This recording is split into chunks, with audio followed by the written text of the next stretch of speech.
For more on this issue, our North Korean affairs correspondent Kim Jung-sil joins us here in the studio. Jung-sil, Seoul has officially confirmed the deployment of North Korean troops to Russia, while Western nations, including the U.S., have taken a more cautious stance. Why is there a discrepancy?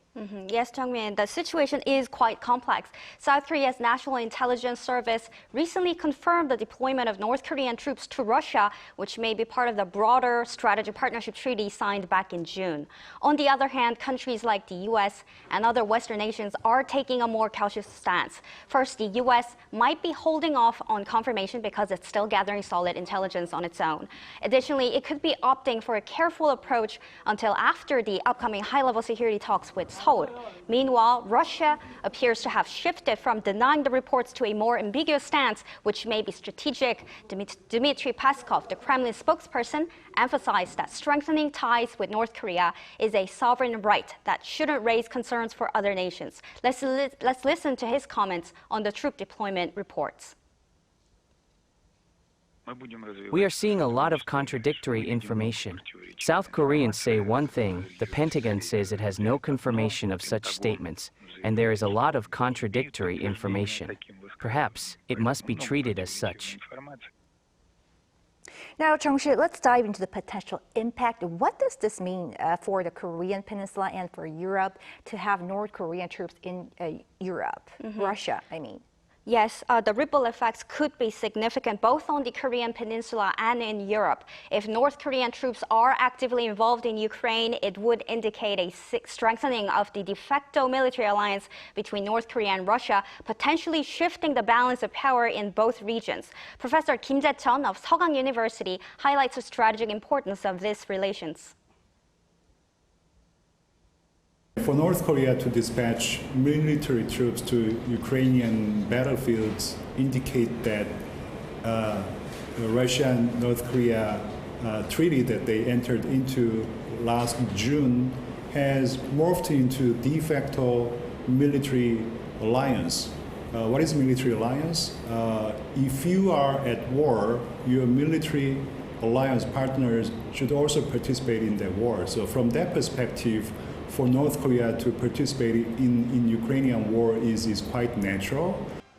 North Korean involvement could redefine dynamics in a rapidly changing global landscape, potentially extending beyond Northeast Asia to directly impact Europe. Professor Remco Breuker from Leiden University discusses the risks Europe may face. If the North Korean military is indeed in Russia and is going to engage the Ukrainian army at the front line, no, it could pretty much go anywhere in Europe. North Korea may very well tip the balance in the favor of Russia. And that's a scary thought, because the Baltic states would be at risk, Poland would be at risk, Eastern Europe would be at risk.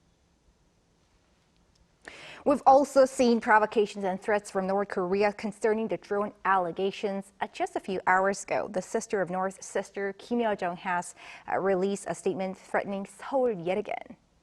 Yes, in her statement on Tuesday afternoon, Kim noted that more leaflets had been found as of Monday in the north, and warned that the consequences of these actions could be catastrophic. North Korea has long shown extreme sensitivity to external impacts such as leaflets, which are perceived as direct threats to the regime's stability. Regarding the drones that Pyongyang claims are carrying leaflets, the Joint Chiefs of Staff stated they cannot conform North Korea's announcement and see no value in responding. Experts suggest that what we're witnessing may not just be a tit-for-tat escalation, but part of Pyongyang's broader strategy to create a crisis atmosphere. Take a listen to their analysis on this. What North Koreans are worrying about the most these days is North Korean people getting to know these truths about their regime, how hideous the regime is, and also influence of South Korean so-called K-culture. We should definitely see it in the context in which the tensions on the Korean Peninsula need to be high, I think, for North Korea, in order to be able to more or less get away with sending troops to Russia. Experts believe by keeping tensions elevated on the Korean peninsula, Pyongyang can distract from its own vulnerabilities while legitimizing its actions abroad, such as supporting Russia in Ukraine. Pyongyang's recent actions, like blowing up roads linked to the south and issuing threats regarding drones and leaflets, signal an escalation in its ongoing high-stakes approach rooted in the regime's survival strategy. Well, we will definitely keep an eye on further developments. Thank you, Jung-shi, for the analysis. Thank you.